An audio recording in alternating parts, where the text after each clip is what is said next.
Bonjour à vous qui venez de lancer cet épisode de podcast et surtout bienvenue dans les Aventures Méditatives, votre podcast pour s'évader sans avoir à faire des kilomètres et découvrir la méditation autrement. Je suis Lucie Lavoine, professeure de yoga et de méditation, poète et ancienne consultante en achat IT, mais tout ce qu'il faut retenir c'est que dans ce podcast je serai en quelque sorte votre guide touristique. Allez, on embarque ?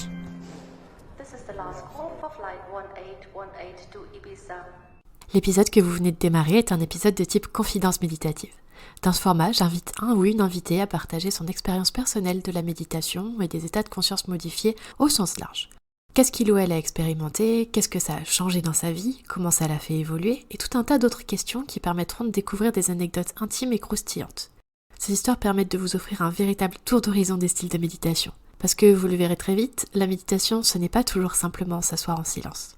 D'ailleurs, ce type d'épisode est parfait pour ceux qui n'ont pas la possibilité de faire une pause instantanément ou pour les curieux qui aiment tout simplement écouter les confidences de parcours de vie.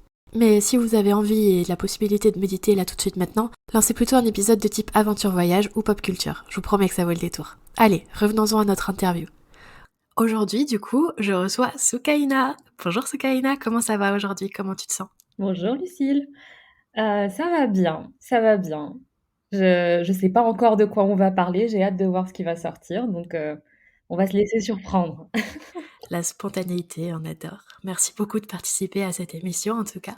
Je te laisse te présenter de la manière dont tu le souhaites. Avec plaisir, donc moi je suis Soukaina, je fais plein de choses dans la vie et en ce moment principalement de l'hypnose et du theta healing que j'appelle aussi du coaching intuitif. Donc globalement, c'est des outils, des thérapies qui me permettent d'aider les gens à un peu se regarder avec un œil différent, regarder son histoire avec un œil différent et voir toutes les petites croyances qui ont été semées dans notre vie par-ci par-là, dans l'enfance, l'adolescence, etc. et qui conditionnent notre vie aujourd'hui. Des fois, on s'en rend même pas compte et ça m'arrive régulièrement. Et donc, transformer ces choses-là pour mettre des choses un peu plus positives, plus épanouissantes, et donc changer les schémas de vie, les transformer pour pouvoir se permettre de créer ce qu'on a envie de créer dans la vie. Voilà. Donc, Trop bien. je travaille sur la créativité des gens dans le sens très, très, très, très large.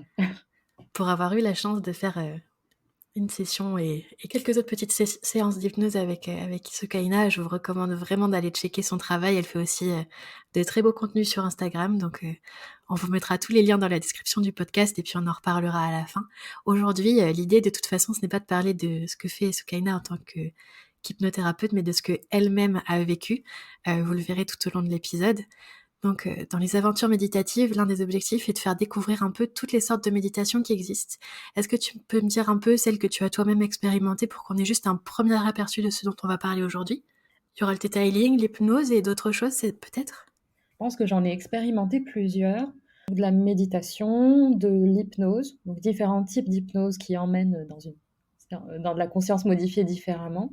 Je pense avoir expérimenté par accident des transes chamaniques. Oui. Et du theta healing qui est aussi un état de conscience modifié, oui. Est-ce que tu peux nous dire quand même à quoi ressemblait ta toute première méditation, ou en tout cas, soit celle dont tu avais conscience, soit aujourd'hui avec du recul, ce à quoi, ce qui se rapproche le plus de ta première expérience de méditation ? Genre, D'accord. qu'est-ce qui t'y a amené, comment c'était, où, quand, avec qui, tout ça ? Alors, si je reviens un peu en arrière, je pense que mes premières expériences de méditation, c'est à un moment où j'étais stressée, je commençais à faire des sortes de crises d'angoisse et je comprenais pas trop ce qui m'arrivait. C'était il y a 6 7 ans, je pense.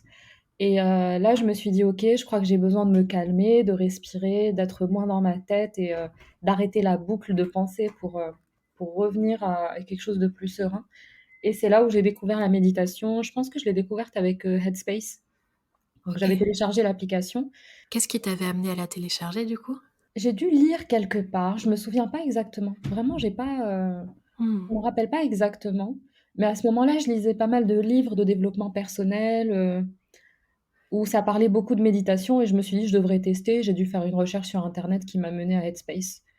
Ok. C'était le début, hein, à ce moment-là, c'était pas comme aujourd'hui où il y a plein de Hmm. super applications, très différentes. Oui, c'est vrai qu'il y a 6 7 ans, c'était quand même largement plus réduit, quoi. Ouais. Est-ce que tu te rappelles de la toute première expérience du coup que tu as fait peut-être avec Headspace ? À quoi ça ressemblait ? Qu'est-ce que ça t'a apporté ? Est-ce que ça a été concluant quelque part ? Tu rigoles un peu, donc je pense que tu connais déjà la réponse. je crois que c'était très, comment on dit? C'était mitigé comme expérience. Mmh. Parce qu'il y avait à la fois, en fait, il y avait des exercices de scan déjà où tu regardes un peu les différentes parties de ton corps, comment elles s'expriment à toi, comment tu les ressens et ça, j'avais trouvé ça super intéressant parce que je l'avais jamais fait et je trouvais l'exercice, vraiment différent de ce que je connaissais et je me rappelle, il y avait aussi un exercice où avant de dormir, où il fallait imaginer que tu avais toutes les lumières allumées à l'intérieur et que tu éteignais toutes les lumières des C'est télés chouette. dans la tête. C'était génial, tu vois? Je m'imaginais passer dans le corps et éteindre les lumières et après tu es complètement détendu pour dormir. J'avais trouvé ça génial. En revanche, les méditations où il fallait juste, se raccrocher à sa respiration et ne rien faire d'autre, clairement pour moi, c'était un échec cuisant au début. Parce que pour moi, la méditation, c'était arrêter de penser, tout simplement. Je me disais: Ouais. «Méditer égale arrêter de penser» et qu'est-ce qui se passe quand tu es dans cette réflexion-là? C'est que tu te dis: «Ah j'ai pensé, merde! Ah non, j'ai encore pensé! Bon, je réessaye. Ah non» et après tu es juste dans la frustration la plus totale et tu as plus du tout envie. En tout cas, c'est l'état d'esprit dans lequel j'étais. J'avais essayé plusieurs fois et je pense que c'est comme ça qu'on commence à apprivoiser, à s'habituer à la méditation et à aller un peu plus profondément pour que ça soit plus, pour être plus pleinement dans cet état-là et j'avais trouvé ça très cool et donc j'avais pris un peu le réflexe de méditer quand je sens que, vraiment j'en ai trop dans la tête. D'accord, du coup Headspace finalement tu l'as utilisé pendant un petit moment? Oui, je l'ai utilisé pendant un petit moment et après je crois que j'ai juste commencé à faire des méditations, sans rien. C'est-à-dire j'ai D'accord. compris qu'on n'avait pas besoin de support en fait forcément ou d'être guidé. Comment s'est fait le switch? Je pense c'est, je crois que c'est la flemme où je me disais: «Bah, en fait là je pourrais juste fermer les yeux et respirer un coup et je c'est déjà méditer», tu vois? Oui, Et je me suis rendu compte que j'aimais bien ça et surtout dans les méditations guidées, Headspace en tout cas, tu vois, il y avait des longs moments de silence où on te laissait un petit peu te reconnecter à toi et ça me faisait toujours un peu peur le moment où il fallait revenir, tu sais, où ça reparle après un long moment où ouais. toi tu étais profondément dedans et donc ce moment-là était un peu désagréable pour moi. Je l'ai Oui. expérimenté comme un peu désagréable. Par rapport à quoi? Le fait d'en sortir parce que tu avais pas envie de revenir, dans la réalité quelque part? Enfin, Mmh, dans la vie de tous les jours? j'ai l'ouïe très sensible et du coup, un long moment de silence suivi de quelqu'un qui parle quand je m'y attends pas, c'est désagréable pour moi, Ouais. tu vois? Donc je me suis dit: Mmh. «OK, je pense que je pourrais juste, en fait, fermer les yeux et respirer, me concentrer sur ma respiration et c'est de la méditation. J'ai pas besoin d'être, d'être guidée là-dedans». Des fois, j'ai besoin d'être guidée quand il y a des exercices, des choses comme ça et ça, j'adore quand je Ouais. le fais. Mais souvent, quand je veux méditer, juste je ferme les yeux et je me laisse faire à mon rythme, en fait. Mmh. C'est chouette. Bah, c'est vrai qu'à force, souvent quand on pratique la méditation, on finit par trouver un peu la pratique qui nous convient et du coup à réussir à se guider soi-même et c'est vrai que c'est hyper chouette. Hem Et du coup, donc Headspace, tu l'as utilisé, j'imagine, pendant plusieurs mois, peut-être plusieurs années? Plusieurs mois et je revenais dessus, en fait, quand je trouvais ça utile. Ouais, Moi, je m'étais abonnée aussi et je revenais dessus quand j'avais une thématique en particulier, sur laquelle ils avaient un cours ou quand, j'avais besoin d'être guidée, parce que ça peut arriver d'accord. aussi. Je trouve vraiment qu'en fait, selon le moment, selon ce qu'on ressent et ce dont on a besoin, on se dit: «Soit j'ai besoin d'être tout seul et de méditer de mon côté, soit j'ai besoin d'être guidée, soit j'ai besoin de faire des exercices différents» et il faut juste s'écouter, quoi. Et du coup, pour les personnes, qui hésitent à mettre un peu de budget sur un abonnement à une application ou un autre programme de méditation, tu leur dirais que ça vaut totalement le coup, c'est ça? Je leur dirais que ça vaut totalement le coup, que c'est bien de tester avant, pour Ouais. s'assurer qu'on aime bien la voix, qu'on aime bien Mmh. enfin après il y a du choix aujourd'hui, hein, on va pas à l'époque sur Headspace, je pense qu'il y avait 2 voix, donc Ouais. voilà, faut juste s'assurer qu'on se sent bien, avec ce qui est proposé et après moi ça m'aide. Heu, moi, dans mon cas, ça m'aide d'avoir, un abonnement dédié à quelque chose. C'est un peu engageant, c'est je me dis: «OK, j'ai investi dans ça, ça veut dire que je suis prêt à me mettre dedans et que maintenant, ça devient un rituel». Voilà. Ouais, c'est Alors intéressant. chacun fonctionne différemment, mais moi je sais que quand je me dis: «OK, je m'engage dans ça», symboliquement, c'est comme si, c'était, une façon plus forte de se mettre dedans et de se donner en fait l'occasion d'expérimenter de façon plus régulière. Voilà. Mmh. C'est chouette. Et du coup, est-ce qu'aujourd'hui tu utilises toujours Headspace ou c'est quelque chose qui s'est arrêté? Est-ce que pendant que tu utilisais, enfin j'imagine que Headspace t'a donné envie de continuer la méditation ou peut-être de découvrir d'autres pratiques. Et est-ce que tu as expérimenté autre chose pendant que tu étais abonnée chez eux ou c'est venu après? C'est venu après. Je pense que j'ai eu un moment où j'avais complètement arrêté. J'ai vraiment pas des souvenirs très clairs, mais je pense que j'avais Ouais. arrêté et après j'ai Plutôt repris. parce que tu arrivais à te débrouiller toute seule, c'est ça? Oui, c'est ça. Mais Mmh. Headspace, que j'avais beaucoup, beaucoup, beaucoup aimé chez eux, j'ai oublié d'en parler, c'était les petites vidéos.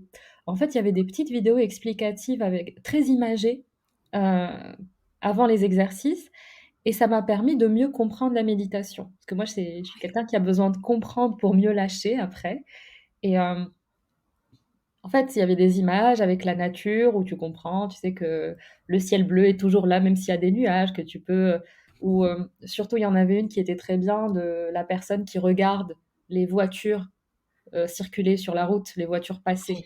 Donc il disait: «Tu peux soit te dire, soit te mettre dans la voiture, essayer de monter dedans, essayer de régler les problèmes et cetera, ou tu peux juste t'asseoir et regarder les voitures passer» et ça m'avait beaucoup parlé. Yes. Donc pour quelqu'un de qui a besoin de métaphores, comme moi, c'était très, très utile et ça m'a permis de mieux lâcher prise sur les méditations après, puisque je comprenais mieux de quoi il s'agissait. Voilà. Trop bien. D'ailleurs, en parlant de d'images et cetera, j'en profite pour faire un petit pont. Ouais. Il me semble, si ma mémoire est bonne et si c'est toujours disponible, que Headspace a aussi, une série de sortes de petits dessins animés un peu qui est disponible sur Netflix, Ça, c'est sur le génial. sommeil et sur tout un tas d'autres sujets, vraiment, ouais, je crois qu'ils Mmh. les actualisent assez souvent, donc je sais pas, où ils en sont, mais si vous êtes curieux d'aller découvrir ça, en dehors de, enfin, on vous invite à la fois à aller essayer, bah, la période d'essai gratuit de Headspace et en même temps d'aller checker sur Netflix, ce qu'ils ont de disponible. Absolument. Je pense qu'il y a 2 mini-séries sur Netflix, oui et je pense Mmh. que leurs vidéos explicatives, elles sont sur YouTube aussi. Ouais, sans doute, ouais. On mettra tous les liens dans la description du podcast. Je rigolais parce que je me disais, je fais des notes à moi-même de du montage en disant ça aussi. Mais, mais du coup, ouais, c'est donc petit à petit, tu t'es détachée de ça et tu en es arrivée à d'autres pratiques? Ça a été quoi par la suite? Je pense que c'était le yoga. OK, et tu y es arrivée à peu près quand? Faut savoir que moi, le temps, c'est compliqué, hein. Ouais, Peut-être 1 an après, chose OK, comme ça. Ouais, moi, le yoga, c'était 2015, je pense, ouais, à partir de 2015. et c'était quel type de yoga? Du vinyasa. Je faisais du OK. vinyasa parce que Le vinyasa étant un yoga, en fait, rythmé par le souffle et très dynamique, un peu sportif. Voilà, pour ceux qui voudraient savoir un peu, qui s'y connaissent pas trop en yoga, c'est un peu de ça dont il s'agit.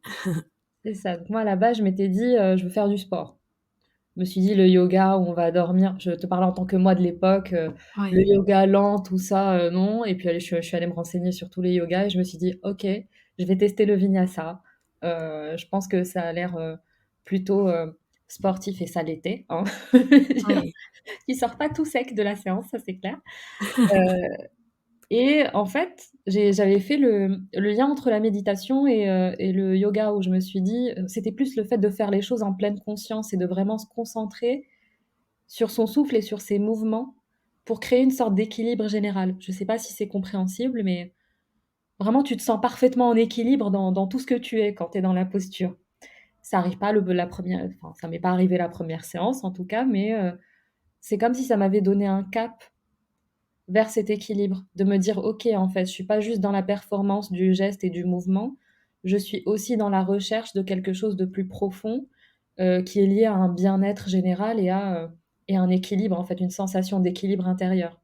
Équilibre, tu veux dire que tout est équilibré, tout est un peu en ordre quelque part ou c'est une autre définition? Oui, vraiment, c'est la sensation de flow, en fait, où, Mmh. tu sens que tout est aligné dans ton corps, que tu es une sorte d'alignement parfait et que tu sens ta respiration en même temps et que ta tête est très, très calme. OK, super. Je décris ça comme ça, en tout cas. C'est hyper intéressant parce que je pense que d'une personne à l'autre, ça peut avoir, des sens très différents, ce genre d'expérience. Et je trouve que ça chacun sa façon de vivre, une séance de méditation ou de yoga, c'est très personnel. C'est pour ça que, des fois, on peut avoir des expériences pour nous aider à mieux comprendre ce qu'on vit. Mais, chacun son expérience, il y a pas de jugement là-dessus et chacun trouve son propre cheminement, en fait, par sa propre réflexion. C'est ça et puis comme quoi, en yoga, l'équilibre et l'alignement, c'est pas seulement, l'alignement des hanches et et de ce que vous voulez, c'est aussi un alignement et un équilibre, à l'intérieur finalement. Absolument, mais vraiment c'est ça, hein, c'est un équilibre de plein de parties de toi, je trouve, qui sont en Et du harmonie à ce moment-là. et du coup, oui, pour toi, la pratique, de méditation et la pratique de yoga, donc des asanas, est Mmh. très reliée, c'est ça? Oui, oui, oui, pour moi, c'est relié. Oui, j'ai pas une culture du yoga très fournie, mais pour moi, le yoga, c'était, les postures et heu et la respiration. Voilà. Mmh. Alors, petite parenthèse, pour les curieux, le yoga, c'est aussi tout un tas d'autres choses et notamment la méditation et on dit parfois que toutes les postures, elles servent simplement enfin, c'est toute une gymnastique pour rester assis plus longtemps pour méditer, en fait, pour la petite blague et il y a ce qui s'appelle, les 8 branches du yoga quelque part dans les textes anciens et sur ces 8 branches, les postures ne sont qu'une branche. Les respirations sont une branche. Il y en a 4 qui sont dédiées à la méditation, par exemple. OK. Heu, voilà et on va pas rentrer dans la théorie parce que c'est pas le sujet aujourd'hui et il y a tout un tas de contenus déjà sur internet disponibles si vous avez envie de creuser et du coup, dans quel contexte est-ce que tu as tenté le yoga? Est-ce que c'était toute seule avec des vidéos? Est-ce que c'était en studio? Hem, Non, c'était en studio. J'avais un abonnement à l'époque et donc c'était un studio. Je croyais pas aux cours en ligne à l'époque. En fait, non, j'avais besoin pour me motiver d'être dans un autre cadre, en dehors de chez mmh. moi. J'avais pas beaucoup de place chez moi pour pouvoir être à l'aise, complètement. Donc j'avais besoin de pratiquer en studio OK. et en fait, il y avait aussi une ambiance particulière dans le studio qui faisait que c'était une coupure, en fait. Tu rentres à l'in dans la salle et ta journée, elle est derrière toi. Ouais. Tu fais complètement autre chose et moi, j'ai besoin de cette sensation de transition d'un état à l'autre. Donc je le faisais plutôt en studio pour ça, oui. Est-ce que c'est un studio que tu recommanderais et dans ce cas-là, c'est quoi le nom du studio? Sinon, on peut ne rien dire. Il n'existe plus donc Ah malheureux, ouais. malheureusement, ils ont dû fermer donc je peux plus, trop le recommander, malheureusement. Ouais, ça a été le cas de beaucoup de studios, notamment à cause du Covid, hein, mais Ouais. c'est les choses s'éteignent et se rallument, quelque part, autrement. Et du coup, la première fois que tu as fait justement du yoga, où tu disais, du coup, tu as ressenti un peu cet alignement, cet équilibre, est-ce que tu as continué du coup de pratiquer? Comment ça a évolué? Oui, j'avais continué à pratiquer, un bon moment. Et j'étais dans une période où j'avais envie de tester plusieurs sports, donc j'avais envie qu'il y ait un mélange de danse, de yoga, d'autres choses. J'avais fait de la boxe, bref, plein d'autres choses et j'avais continué un bon moment. Je saurais pas dire à quel moment j'ai arrêté. Je sais plus du tout. Je sais plus du tout ce qui s'est passé qui a fait que j'ai arrêté de faire du sport.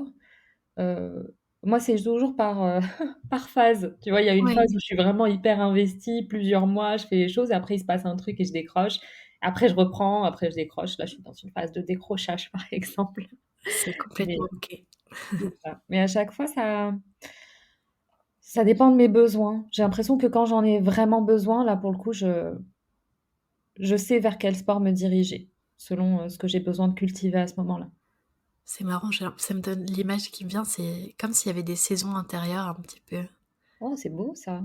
Oui, oui, je pense qu'il y a des saisons aussi. Oui, c'est très Ouais juste.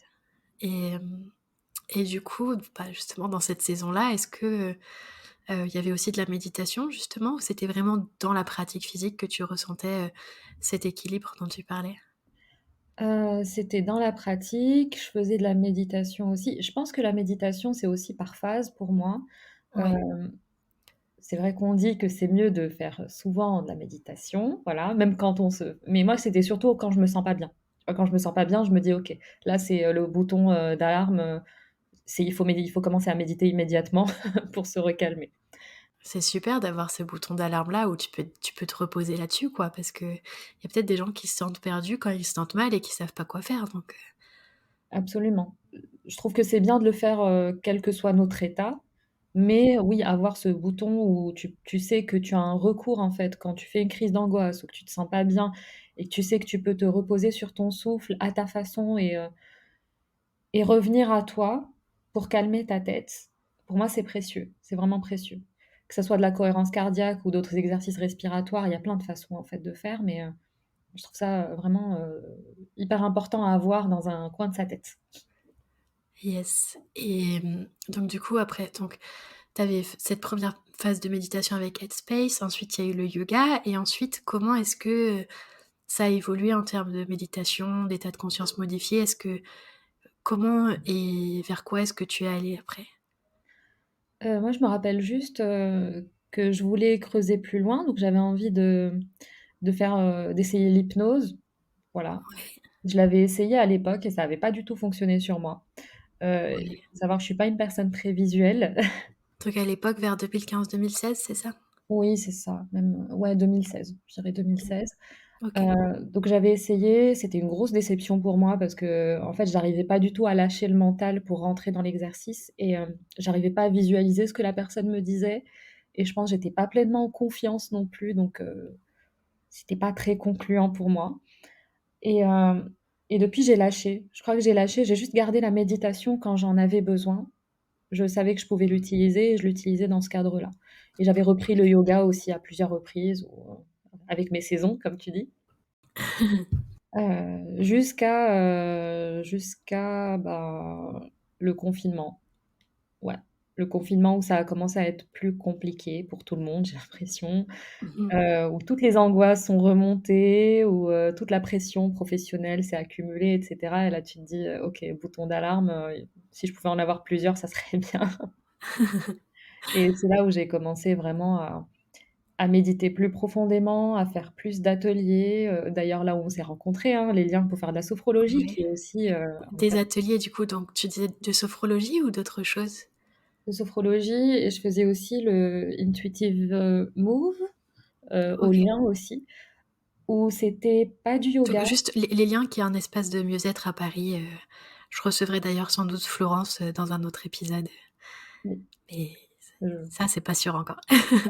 et que je recommande pleinement, qui est vraiment génial et en fait, c'était un peu mon endroit refuge, quand j'étais vraiment pas bien et que j'avais besoin de me reconnecter à moi et donc les ateliers de sophrologie pour, mieux visualiser son futur, pour mieux reconnecter avec ses capacités, pour, vraiment retrouver une sérénité, ça m'a beaucoup aidée. Ouais, Les ateliers de Intuitive Move qui étaient pas du yoga, mais qui étaient enfin, on était très liés à la respiration et on était vraiment dans une sorte de reconnexion. C'est un atelier mi-énergétique, mi-mouvement que je trouvais absolument génial et très, très lent, très, très doux et vraiment ça, c'est je l'ai fait très longtemps et j'ai adoré. Hem, ce que j'en étais et d voilà, j'ai fait plusieurs pratiques en fait, tout en me disant qu'elles ont toutes le même cœur d'une sorte de façon. Elles se raccrochent toutes à la respiration, à apaiser le mental et à associer ça avec des mouvements parfois, c'est vrai que la sophrologie pas tellement, des mouvements pour pouvoir, reconnecter à son corps et aux sensations de son corps. Parce que je trouve que en fait, dans notre société aujourd'hui, on a beaucoup déconnecté de nos émotions, de notre corps. On l'utilise plus comme un véhicule que comme, bah, un partenaire qui nous donne aussi des messages, qui peut nous donner des indices sur comment on se sent et ça, en fait, tellement on s'est habitué à prendre la pression sur nous dans le monde professionnel et dans plein de choses, on a déconnecté des émotions et du corps et c'est précieux aujourd'hui de réinstaller cette reconnexion pour mieux se comprendre, pour mieux se diriger. C'est comme une sorte de boussole, en fait, parce qu'il y a plein de gens perdus aujourd'hui qui savent pas vers où aller et en fait, votre corps et votre esprit sont vos partenaires pour vous aider à identifier ce qui vous fait plaisir, ce qui vous fait ressentir des émotions, agréables, et vraiment travailler en partenariat, en fait, dans tout ce yes, qu'on est. trop bien. Et donc du coup, tu disais, tu t'es dirigée vers ça à peu près au moment du premier confinement, c'est ça? Oui, c'est ça. Mmh. Le premier confinement, c'était surtout à distance et quand, il y avait des confinements, bah, dans un studio. OK. Et donc tu t'es dirigée vers ça parce que le confinement était difficile à vivre et ça t'a aidé à mieux le vivre, c'est ça? Oui, en partie et aussi, bah, le début du confinement, tu sais, on faisait tous des exercices et des trucs, on avait envie de s'installer une sorte d'hygiène de vie nickel vu qu'on pouvait pas sortir.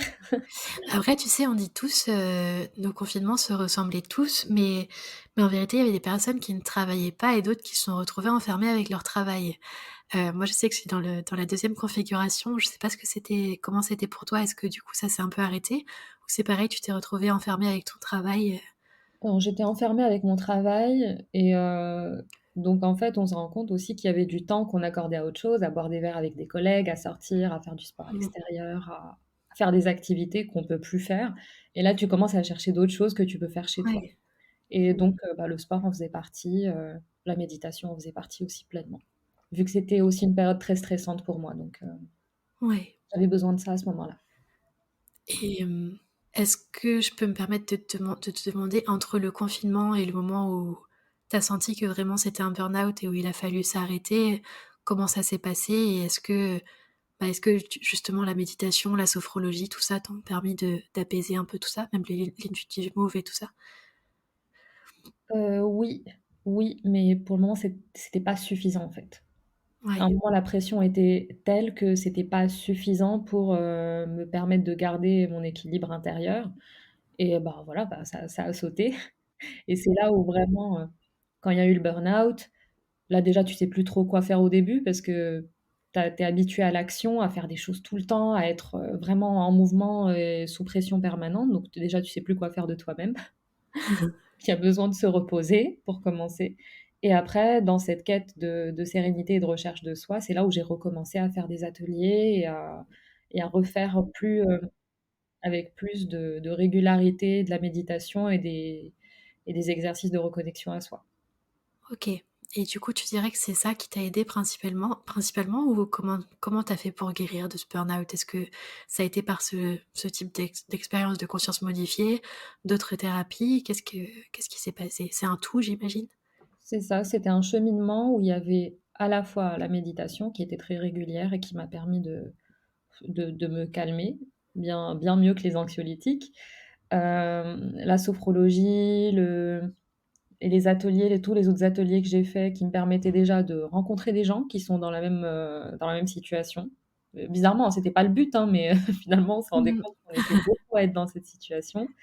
Bah, la preuve en est, petite confidence, comme l'a dit Soukaina il y a quelques minutes, on s'est rencontrés justement à un atelier en ligne, je sais plus si c'était de la sophrologie ou un autre type d'atelier. Je crois que c'était un truc avec des cartes où on parlait de nos capacités et enfin, pour prendre confiance en soi et en ses capacités et c'était un mardi soir et c'est là que vraiment je me suis dit: «Bon, bah, faut vraiment que je me mette en arrêt, quoi». Donc je confirme, on s'est rencontrés, on était en plein burn-out et d'un côté, bah, mine de rien, c'est con, mais d'avoir, des camarades de burn-out, des camarades de galère, ça aide et ça crée des liens. Mmh, Bah, ça aide à voir qu'on pense tous que notre cas est spécifique, en fait, à un certain ouais. moment et qu'on est seul au monde et que le monde s'écroule et qu'on est faible et que c'est terrible, tous les autres, ils tiennent le coup et nous, pas du tout. Moi, c'est ça, cette sensation que j'avais eue. C'était une sorte Mmh. de grosse sensation d'échec Ouais et de culpabilité, et beaucoup de culpabilité et quand tu te rends compte qu'il y a des gens, en fait, des inconnus qui ont quasiment le même parcours que toi et qui ont eu les mêmes ressentis et que tu as beaucoup de compassion pour eux et de sympathie et d'amour et que tu te rends compte qu'en fait, bah, tu es la même personne qu'eux. Mmh. C'est juste qu'il y a pas le même regard sur toi, bah, ça change tout. Tu te dis: «Bah, en fait, ouais, je pourrais être beaucoup plus sympa avec moi-même, en fait, parce que c'est pas une situation, choisie, où je me sens bien et où je dois être forte en toutes circonstances. Ça va, je peux accepter ma vulnérabilité aussi et heu et finalement, enfin, pour moi, c'était une opportunité. Cette histoire, c'était une opportunité qui m'a permis de vraiment mettre pause et stop pour vraiment comprendre vers quoi j'avais envie de me diriger, me poser des questions plus profondes sur ma vie et sur ce que je veux vraiment. Mmh. Et est-ce qu'il y a du coup, des sessions de sophrologie, d'ateliers ou d'intuitive move que tu veux nous raconter qui t'ont marqué en particulier? Ou est-ce que c'est plus quelque chose qui s'est tissé et où il y a pas de choses spécifiques, mais où ça fait grandir, petit à petit? Parce que parfois il y a des séances qui sont plus marquantes que d'autres, alors il y a peut-être des souvenirs que tu veux nous partager? D'ailleurs, il y a les 2. Heu, Moi, la sophrologie, au début, bah, ça me fait la même chose que la première séance d'hypnose que j'avais fait. J'avais pas réussi à me mettre complètement dedans, voilà. Mais ce que j'ai observé, c'est le progrès, en fait. Oui. C'est pas s'arrêter à la première séance, c'est réessayer, réessayer, réessayer et constater le progrès dans ta façon de te concentrer, d'être pleinement dans la séance et de poser ton cerveau à côté. Et voilà, je crois que c'est au bout de la 5e, 6e séance que je me suis dit: «Ah, c'est fou, ça a rien à voir avec la première séance». Et et du coup, j'arrivais à aller plus profondément, dans l'exercice et à percevoir plus de choses. Donc je me rappelle en sophrologie, je me rappelle d'une séance en particulier, que j'avais trouvée super intéressante, heu, où, il fallait se visualiser dans plusieurs années avec quelqu'un que tu aimes beaucoup sur, un endroit où tu te sens bien et tu t'imagines lui raconter à quoi ressemble ta vie à ce moment-là, donc dans 5 ou dans 10 ans et qu'est-ce que tu fais et comment ça se passe pour toi et ça m'a donné des gros indices sur ce que j'avais envie de faire et je me suis ren et cet exercice, je le refais encore et je le trouve fantastique, pas en sophrologie, mais juste en méditation où vraiment on se connecte avec une sorte de soi du futur qui est pleinement épanoui et qui fait pleinement ce qu'on a envie de faire et on observe, juste en observation, pas en construction, en visualisation, on observe ce que cette personne est en train de faire et presque on lui pose des questions et par exemple, moi récemment là, quand je me suis reconnectée à cette personne, bah, je l'ai vue dans un aéroport, tu vois? Donc j'ai compris en fait, ça m'a permis de resituer mes objectifs parce que mes objectifs étaient plutôt business, mais je me suis rendu compte que mes objectifs, en fait, ils sont pas du tout business. Mon vrai objectif, c'est d'être libre et de pouvoir voyager souvent. Par exemple, tu vois? Yes. Mon objectif, c'est pas de faire, 100 K de chiffre d'affaires, tu vois? Finalement, ça a pas de sens, c'est des chiffres. Mais ton objectif vrai, celui qui résonne en toi, c'est qu'est-ce que tu as envie de faire indépendamment de l'argent? Si tu en avais, qu'est-ce que tu en ferais? Et donc cet exercice, voilà, je le recommande à tout le monde pour, reconnecter avec profondément ce qu'on a envie que sa vie soit. Parce que du coup, à ce moment-là, dans cette séance, est-ce que tu veux bien nous partager avec qui tu étais et ce que tu as vu, enfin ce que tu t'es vu faire? Oui. En fait, j'étais en train de faire, des listes de ce que j'aimerais faire comme métier et à l'époque, j'étais sur de l'énergétique. Je me disais: «J'aimerais bien travailler dans l'énergétique». Pour moi, c'était plus des choses de magnétisme, tu sais, les gens qui passent les mains, tout ça, tout ça. Et quand j'ai fait l'exercice, je me suis vue avec une copine que j'aime beaucoup et je lui ai raconté qu'en fait, je faisais un super métier que j'adorais, que j'aidais les gens, mais que c'était pas du tout, ça passait pas par les mains, en fait. Je lui disais que c'était par la discussion. C'est comme si je leur racontais des choses et que ça leur permettait de reconnecter avec quelque chose qui fait clic à l'intérieur d'eux. Et vraiment, je suis sortie après de méditation. À la fin, j'ai fait: «Mais oui, mais c'est une évidence». Je me dis: «Beh oui, attends, j'essayais de forcer un métier qui me plaisait juste parce que j'essayais de me raccrocher à quelque chose à ce moment-là. Mmh. Mais en fait, ce que je veux vraiment, c'est pas forcément faire quelque chose avec les mains, c'est par la parole que ça me parle». Et là, ça a commencé à affiner, en fait, les métiers que j'avais envie de faire. Trop bien. Comme quoi la sophrologie peut aider à trouver sa voie professionnelle, c'est beau. Non, tu as dit trouver sa voix et tu as commencé à tousser. Oui. Là, tout sera sans doute, coupé au montage pour épargner les oreilles des auditeurs, mais voilà, Des fois, on est malade, hein, qu'est-ce que tu veux faire? ça arrive. Show must Ouais, go on. C'est pas une toux qui va nous arrêter, quoi. c'est ça, Heu c'est des warriors. et niveau Intuitive Move, du coup, ça a été, un peu complémentaire avec ça, j'imagine? Du coup, il y a pas de session en particulier qui t'ont marqué, c'est plus, une construction?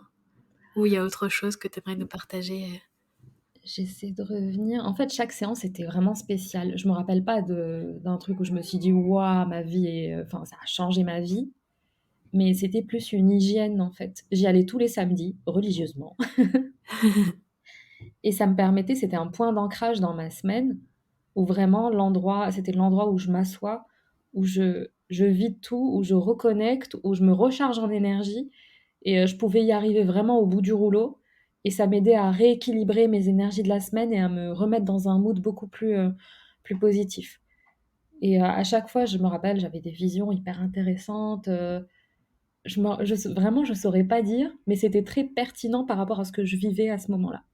Ah mais ça, c'est hyper intéressant ce que tu racontes parce que du coup, tu es en train de nous dire qu'en faisant ces mouvements-là, il y avait enfin une sorte de visualisation qui devenait quelque part. Oui, parce qu'il y avait aussi des moments de méditation, tu vois, on pouvait se mettre dans la position qu'on voulait. Tu peux te mettre debout, allongé, fœtus, ce que tu veux. Et soit elle racontait une histoire, soit des fois elle nous faisait juste écouter une musique avec des paroles ou une sorte de slam, n'importe. Et en nous demandant de le vivre pleinement et de se concentrer dans ce qui est dit, ça a déclenché des choses. Comme quoi, c'est vraiment l'intérieur, tu vois? C'est pas l'extérieur, en fait, qui fait la méditation. C'est ta façon de recevoir les choses et de les percevoir. C'est ta perspective, en fait. Voilà. Oui, Et j'essaie de me rappeler. Je me rappelle aussi, j'avais eu des moments d'illumination où, par exemple, pour moi, faire des mouvements, c'était de la performance, avant. oui. Et donc, j'étais très crispée, en fait, en faisant les mouvements. Souvent. Très, très souvent.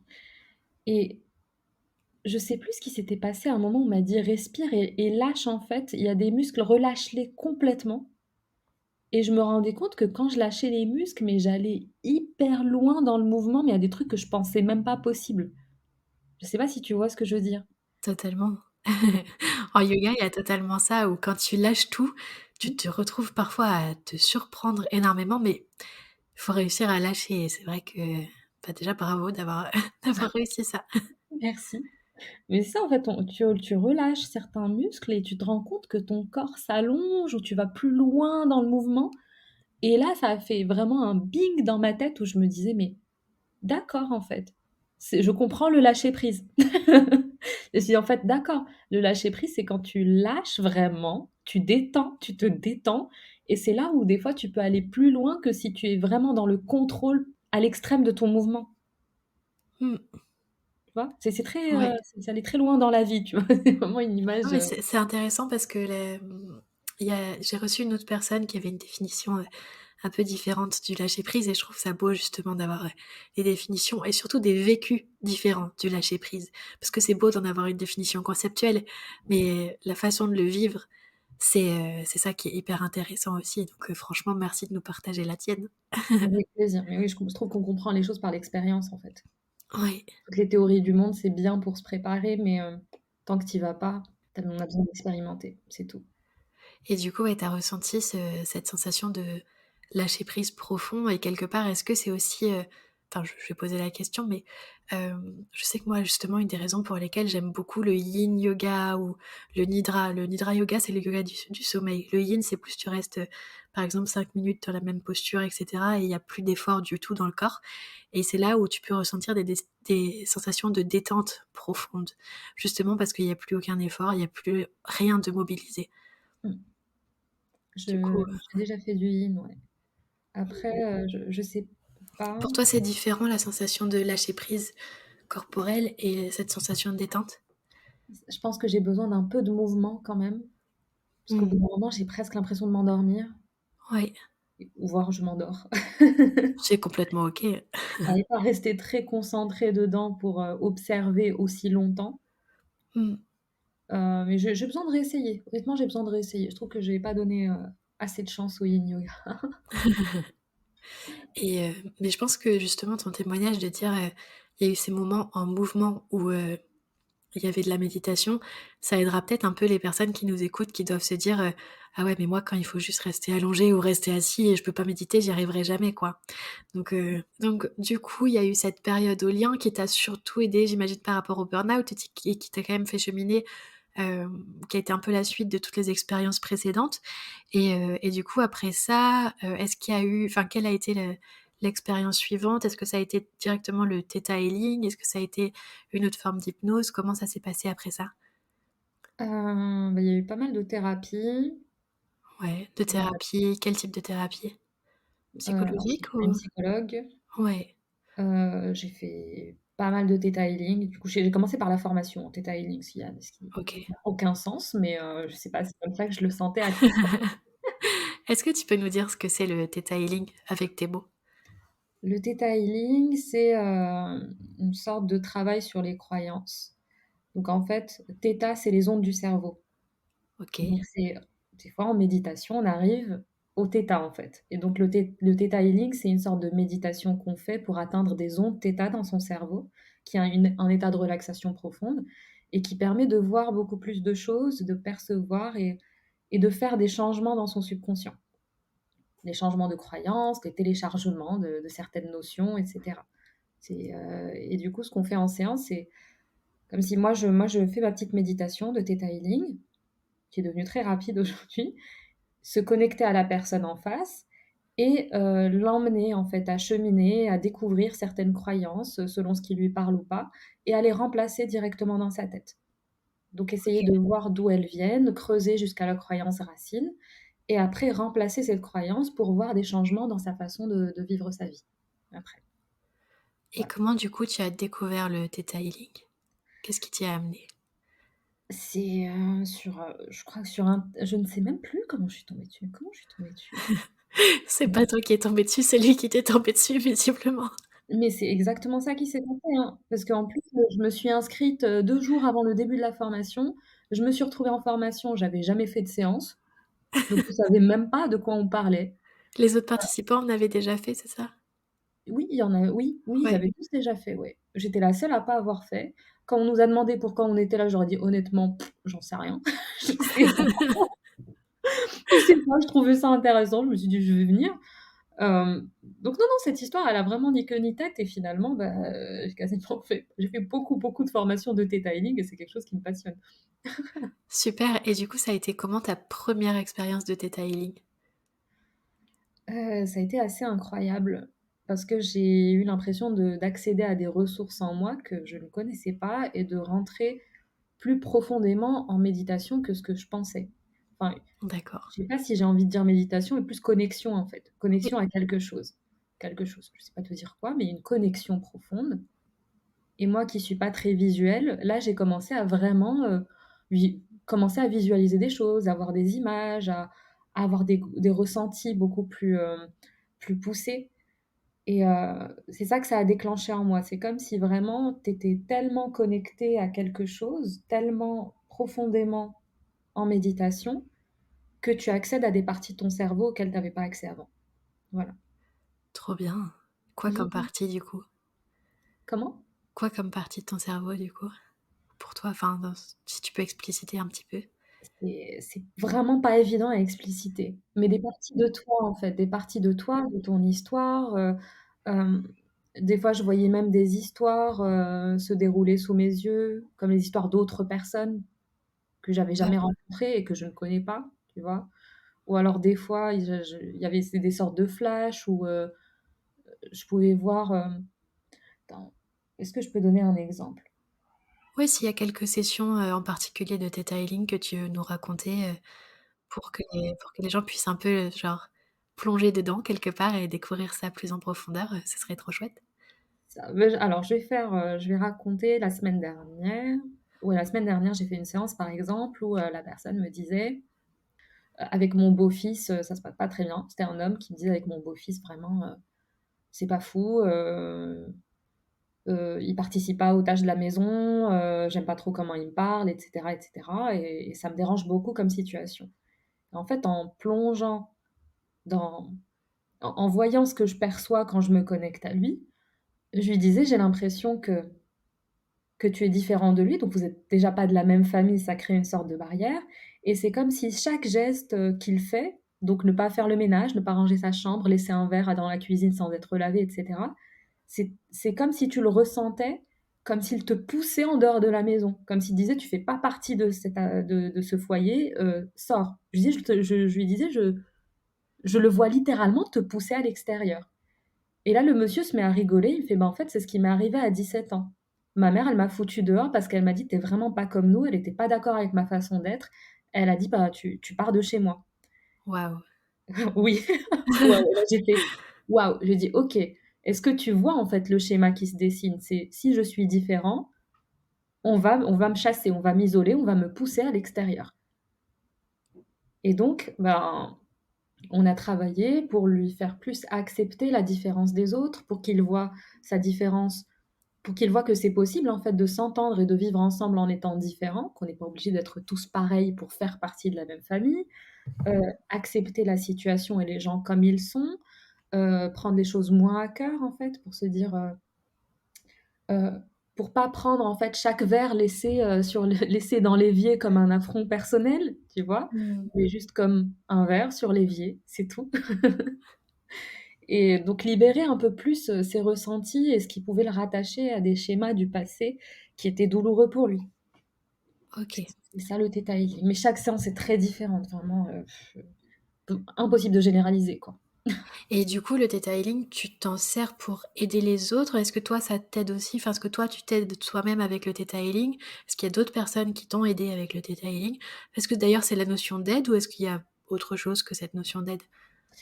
C'est une notion d'introspection Ouais, et de libération, évolution personnelle, je dirais. Donc moi, je le fais sur moi, je le fais sur des personnes en séance. J'ai aussi des collègues qui le font sur moi et je le fais sur eux, on se fait des échanges. ouais, Et c'est très important pour moi d'avoir des personnes aussi qui le font sur moi parce que, en fait, quand tu essaies de faire sur toi-même, des fois, tu as des mécanismes d'autodéfense qui se réveillent. Donc, tu peux pas avoir accès à toute l'information parce que des fois, elle te fait peur ou tu pas envie de l'accepter. d'accord. Donc, c'est moins évident de la regarder avec neutralité ou d'avoir assez de neutralité pour laisser émerger des choses. Est-ce que tu veux bien nous dire, par exemple, des choses où toi ça bloquait ou c'est trop intime? Vraiment, j'en ai fait tellement que attends, j'essaie de Prends un petit chercher. exemple, Par exemple, j'essaie de voir. On avait fait des exercices en groupe où il fallait voir un peu, la personne, imaginer son futur, comment ça pourrait se passer, voilà. Et moi, j'ai essayé pour moi, je voyais rien du tout. Rien du tout. Je voyais rien. ouais. Je dis: «OK», gros tunnel noir. Et après 3 personnes autour de moi, elles me disent: «Oui, on a fait une lecture pour toi, on t'a vu avec 2 enfants». Et moi, les enfants, c'est pas mon délire. Donc j'étais là: ouais, c'est un peu nul en fait, votre lecture». Et après, j'ai compris que, bah, moi, je voulais pas voir ça, c'est pour ça que j'ai rien vu du tout. Parce que je voulais pas. Moi, les enfants, ça me parle pas du tout.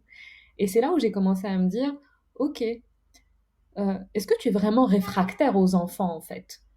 Et pourquoi?» Parce que ça peut être un choix. Quand c'est un choix, c'est juste un choix et c'est comme ça. Tu es en détente totale par rapport au sujet. Ça ne réveille pas des résistances extrêmes. Tu vois ce que je veux dire? Alors que là, j'étais là: c'est nul, vraiment, les enfants, non merci, tout ça, tout ça». Et ça m'a invitée après à travailler le sujet de mon côté pour me dire: quelles sont les raisons profondes et véritables pour lesquelles j'ai pas spécialement à avoir envie d'enfant? Pour me permettre après d'en avoir ou de pas en avoir, on s'en fout, c'est mon choix, c'est moi qui décide, mais tout en étant parfaitement en paix avec le sujet, tu vois? Sans faire OK. des: «Non, c'est nul les enfants», tout ça, tout ça. Je vois totalement. Hem et du coup, sur quoi enfin, est-ce qu'il y a des choses en particulier sur lesquelles, le theta healing t'a aidé? Par exemple, il y avait ça, il y a eu d'autres sujets ou? Oh là, il y a tellement de sujets et celui qui m'a le plus marqué, c'est la misophonie. Donc avant, je ne je si j'étais dans un restaurant et qu'il y avait trop de bruit, je pouvais pas rester. Heu, S'il y a des bruits, enfin l'interphone qui sonne, je sursaute. Donc dans mon groupe d'amis, j'étais la personne qu'il faut pas trop déranger parce que vraiment, l'ouïe très sensible et voilà, très, très sensible au son. Et on a travaillé ça en theta healing et maintenant ça va, ça me fait plus rien. C'est-à-dire que je peux être dans un endroit très bruyant, ça va avoir moins d'impact sur moi. Et même des fois, c'est les gens qui me disent: «Mais il y a beaucoup de bruit ici, non?» Je suis là: genre, «Ah oui, c'est vrai, il y a du bruit, mais ça m'a moins impacté». Ou alors, ça m'est déjà arrivé de travailler dans des coworking où il y avait des travaux. Avant, je serais partie au bout de 5 minutes. Là, j'étais là genre: «OK, il y a des travaux. Certes, c'est désagréable, mais ça rentre pas dans ma tête et ça fait pas les mêmes réactions». Voilà. Et C'est trop ça, bien. si tu remontes, bah, ça dépend des gens, mais des fois, ça peut remonter à à quand tu étais dans le ventre de ta mère, tu vois? Ou, est-ce que quel impact avaient les bruits sur toi? Est-ce que tu as entendu des choses qui t'ont crispé? Est-ce que tu as eu des ressentis qui t'ont dérangé? Tu vois? Comment tu es venu au monde, en fait? Et la façon dont tu es venu au monde, elle peut conditionner ta façon de vivre aujourd'hui, ta perception du monde actuel, en tout cas. Waouh, trop bien. C'est hyper intéressant. Et du coup, est-ce que entre le theta healing et arriver à l'hypnose, il y a eu autre chose? Ou Non, il y a eu juste, des tests où vraiment, je faisais, Enfin, je réservais des séances de magnétisme, enfin d'énergétique plutôt, des choses comme ça. À quoi ça ressemblait ces séances d'énergétique?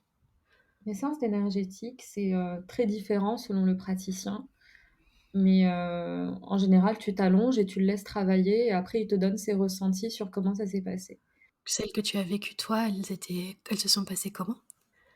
Elles étaient toutes très différentes, en général, je ressentais de l'énergie, comme une sorte de picotement circuler, c'était très étrange comme sensation pour moi et c'est ça que j'ai trouvé fascinant, parce que moi je suis très rationnelle et terre à terre, de base. Donc je me disais: «OK, tu peux ne pas croire aux choses, d'accord, mais teste et vois ce qui se passe et après tu pourras voir, si tu découvres quelque chose de nouveau» et c'est comme ça que je suis allée à ma première séance d'énergétique et là, ça m'avait beaucoup surpris parce que je ressentais enfin, mes pieds, ils sont devenus lourds tout de suite, comme s'ils m'avaient posé quelque chose sur les pieds, alors que je voyais bien qu'ils m'avaient rien posé sur mes pieds, ils étaient devant moi.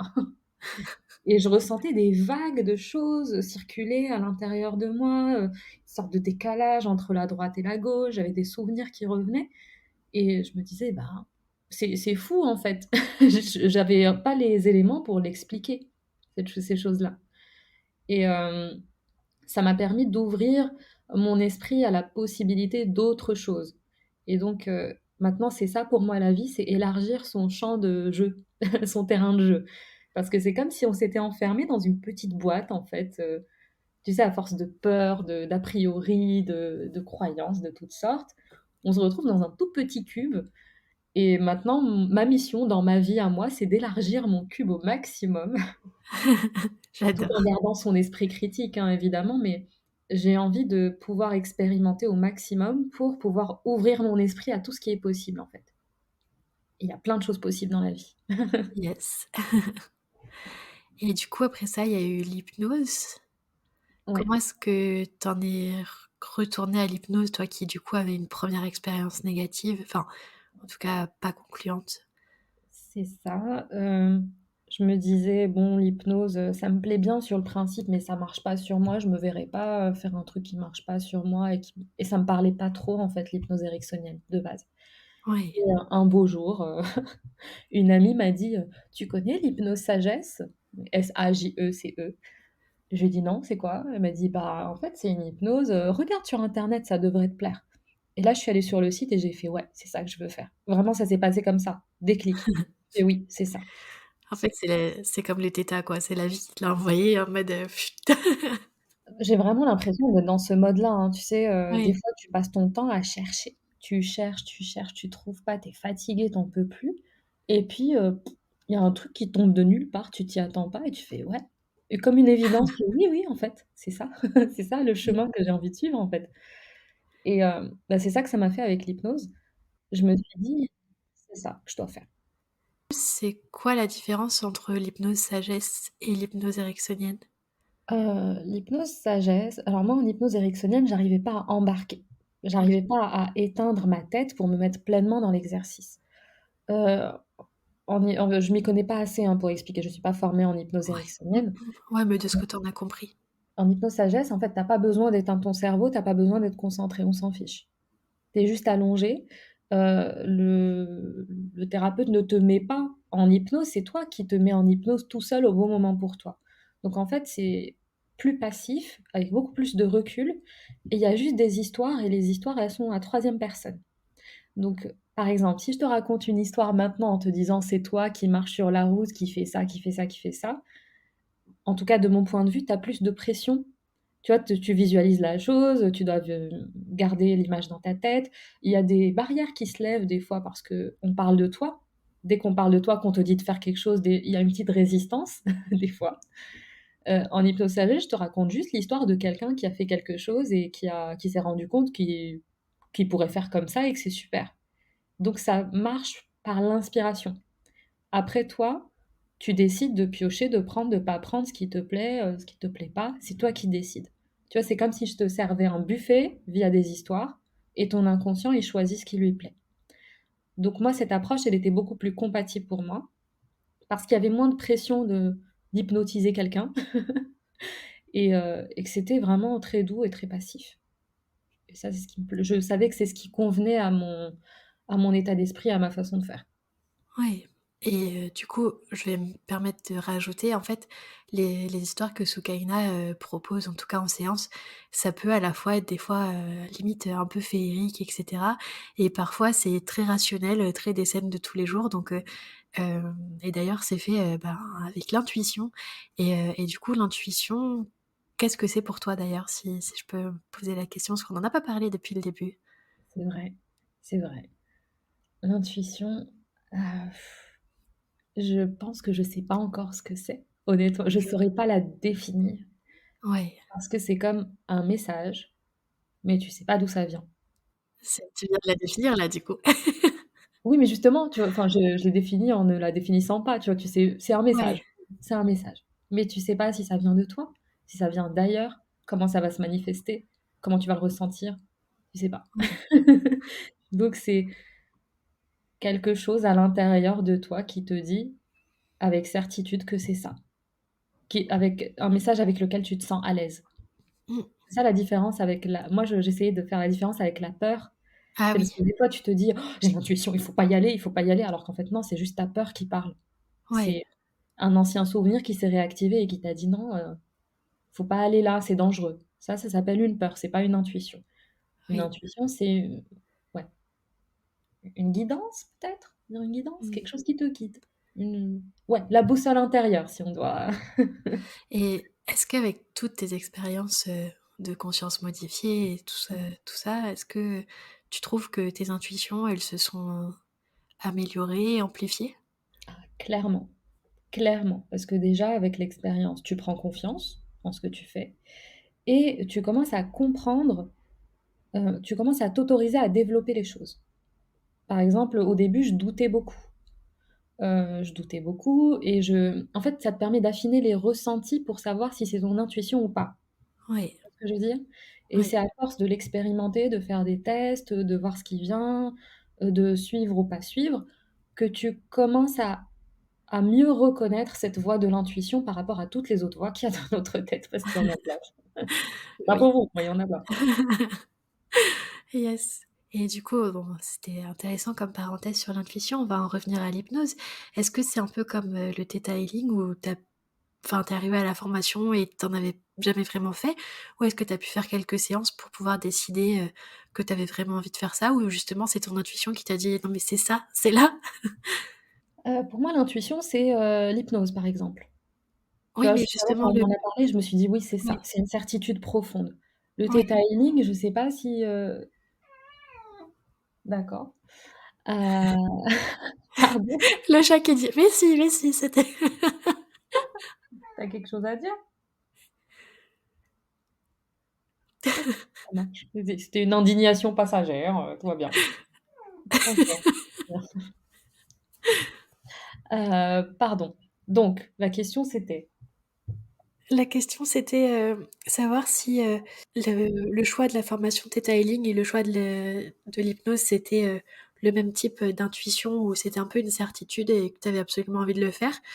Ou et ensuite, est-ce que, la formation en hypnose, tu as pu tester un petit peu avant de te lancer dans la formation? Ou est-ce que tu y es arrivée un peu comme le Theta Healing, en mode: «J'en ai jamais fait, mais je viens faire la formation parce que je sais que c'est pour moi»? L'hypnose, autour de moi, on m'a dit: «Mais, tu t'es inscrit à la formation? Tu veux pas essayer déjà, une séance avant?» Et je Ouais, leur disais: «OK, d'accord, c'est tout à fait logique en fait ce que vous me dites. Je le comprends, je le conçois. Mais je sais que je vais la faire cette formation». Je leur disais: ouais, je vais prendre une séance parce que oui, pourquoi pas, ça me paraît logique, mais je peux vous dire dès maintenant qu'elle peut se passer comme elle va se passer, je vais faire la séance. Je vais faire la formation, pardon. Et donc j'ai fait une séance, j'ai trouvé ça chouette et mais j'avais déjà décidé avant en fait, d'une certaine OK. façon, j'avais déjà décidé.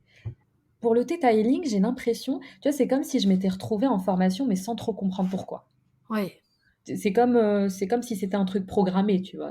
C'était programmé pour que ça se passe. C'est presque pas une ouais. intuition, c'est pas moi qui me suis dit: «Ouais, c'est une bonne idée», non, vraiment, en souvenir, j'ai l'impression que, hop, je me retrouve assise dans la salle et je sais plus trop comment je suis arrivée là. Très étrange à dire. J'adore et du coup, comment elles se sont passées les premières séances d'hypnose, sagesse, du coup? Ah, c'était waouh! C'était incroyable parce que la première semaine de formation, c'est une semaine de travail sur soi. On fait que de l'hypnose et que des exercices de coaching, des démarches symboliques. C'est des exercices par le dessin qu'on fait pour ancrer des choses dans son inconscient et bah, en fait, j'ai senti, pour le coup, vu qu'on faisait que ça pendant une semaine, tu sens, en fait, ta réceptivité qui augmente d'un jour à l'autre et tes défenses qui baissent parce que tu es beaucoup plus en confiance et tu sais que tu peux y aller et c'est là où j'ai eu des expériences où vraiment, je commençais à voir la profondeur d'hypnose dans lequel j'étais. J'ai eu une expérience absolument dingue, je vais en parler peut-être, on est là pour raconter des Bah histoires, oui, n'est-ce pas? exactement, fais-nous voyager avec toi. Moi, en arrivant en formation, je me suis dit: «Bon, j'ai la chance d'avoir eu une vie, avec pas beaucoup de drames», tu vois? Pas beaucoup de drames. Je me suis dit: «Bon, j'ai beaucoup de reconnaissance pour ma vie et j'ai pas énormément de choses traumatiques ou donc je pense que ça devrait être assez léger, quoi, au niveau de la formation». Évidemment, enfin évidemment, effectivement, tout se passe plutôt bien. Les gens autour de moi, je vois bien qu'il y a des choses un peu lourdes, tu vois? Il y a des gens qui pleurent, tout ça, machin. Moi, ça va, j'avais pas grand-chose à sortir. Et il y a eu un exercice où la formatrice nous a dit: «Maintenant, je vais vous faire une séance de méditation, une séance de méditation guidée, une séance de méditation semi-guidée, une méditation en silence et une hypnose sagesse». OK. Tout Voilà, ça à la suite. c'est ça, tout ça à la suite. Pardon, elle a commencé par une sagesse, après une méditation guidée, semi-guidée, en silence et après une hypnose sagesse. Elle a dit: «Je vais juste vous le faire et vous, vous observez la différence que ça vous fait au niveau du corps. C'est tout, en toute neutralité, tu vois? Pas pour dire, ça c'est mieux que ça c'est mieux que ça, juste pour voir, comment ça résonne en toi. Et je me suis dit: «Génial, ça nous permet d'expérimenter avec nos propres corps, nos propres perceptions, comment ça se passe». Hem et là, je la vois revenir avec un énorme tambour. Elle dit: «Bah, pour changer, vu qu'en hypnose, des fois, on fait de la musique, kalimba, des koshi, ce que tu veux». Elle a dit: «Pour changer, je vais utiliser un tambour pour m'accompagner». Et là, je me dis: «Ah génial, j'ai jamais fait, ça va être trop cool, j'adore les tambours, c'est parti». Et là, elle tape la première fois dans le tambour et je sens mes yeux qui se plissent. Deuxième fois, mes yeux, ils se plissent encore plus fort. Troisième fois, plus fort et là, je sentais que je commençais à partir, mais loin, ça m'était jamais arrivé. Vraiment, ça m'a surpris et heu et j'ai senti une douleur monter en moi, mais je sais même pas d'où ça venait et À j'étais quel vraiment pas niveau bien. du corps? C'était au niveau du cœur. OK, Ouais, au niveau du cœur. Donc je me sens encore ça plus a alarmant. duré 2 ou 3 minutes, hein, pas plus, 2 minutes probablement et après elle s'est arrêtée, elle m'a regardée, elle fait enfin je regarde les gens autour de moi, tout le monde va bien et elle me fait: «Ça va?» Je lui dis: «Ou je crois, je sais pas». Après je lui dis: «Je dois sortir» et je sors et je fonds en larmes comme s'il m'était arrivé un truc horrible et en même temps je rigole parce que je comprends pas du tout ce qui m'arrive. Genre donc c'était un mélange de sanglots et de morte de rire, où j'avais l'impression d'évacuer une tristesse dont j'avais pas conscience et que je sais même pas si elle était à moi, en fait. Et tout Ouais, ça, c'est le tambour qui l'a déclenché. ouais, Juste le tambour, quoi. Et j'ai trouvé ça hyper intéressant et hyper surprenant parce que j'étais pas prête du tout et c'est le seul moment où j'ai pleuré pendant le stage. C'est, c'était assez incroyable à expérimenter pour moi en une minute, passer de, «Ça va super, merci beaucoup» à, sanglots profonds et donc j'ai pleuré jusqu'à plus en pouvoir et après je suis revenue, elle a dit: «Ça va?» J'ai dit: «Oui, ça va». Elle a dit: «Bah, OK, les prochaines, tu as le droit de les faire avec les yeux ouverts». Parce qu'elle m'a dit tu vois, parce qu'elle me surveillait, parce qu'elle avait peur que je tombe de la chaise ou qu'il se passe quelque chose, parce que j'étais vraiment en train de partir en transe. Je me suis sentie partir en transe complètement, ce qui ouais. m'était jamais arrivé de partir aussi profondément. Parce que du coup, vous étiez assises sur des chaises, c'est ça? Ouais. Oui, OK. oui. Parce que moi, les fois où j'ai fait des méditations chamaniques, on était allongés, hein. Là, c'était 2 minutes de méditation. Ouais, oui, Pas du un coup, mais en peu. fait, tu vois, le fait d'avoir ramené un tambour, peut-être qu'elle a fait des choses qu'elle connaissez peut-être pas sans le vouloir. Ouais. Juste petite parenthèse sur, les larmes et le rire. En fait, les 2, l'un comme l'autre sont des façons d'évacuer et de sortir des choses. Donc si un jour vous faites enfin vous qui nous écoutez, si un jour vous faites, des soins énergétiques ou autres et que vous pleurez ou que vous riez, c'est complètement OK. C'est juste des choses qui ont besoin de sortir. Pareil si vous tremblez ou quoi que ce soit, enfin, tout est OK, ne vous jugez pas et juste laissez sortir parce que ce qui est en train de sortir a plus besoin de sortir. Et d'ailleurs, même scientifiquement, en fait, j'ai lu un petit truc, récemment, c'est intéressant que, en fait, quand on pleure, c'est des hormones de stress qui sortent. Donc ne retenez pas vos larmes, hein. Faites sortir tout ça, ne gardez pas vos hormones de stress à l'intérieur. Mmh. Voilà et Moi, j'ai souvent des gens qui viennent et qui font: «Je suis désolée, je crois que je vais pleurer». Je suis là: «Mais s'il te plaît, c'est vraiment enfin, ce qui a besoin de sortir doit sortir et c'est l'endroit parfait pour ça. On n'est pas là pour, porter des masques ou faire quoi que ce soit.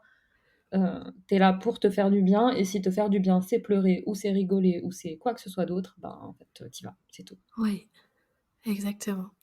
Cette expérience très particulière, c'est de ça que tu parlais quand tu disais transe chamanique, sans faire exprès? Oui, c'est ça. Et ça m'est plus arrivé après, hein.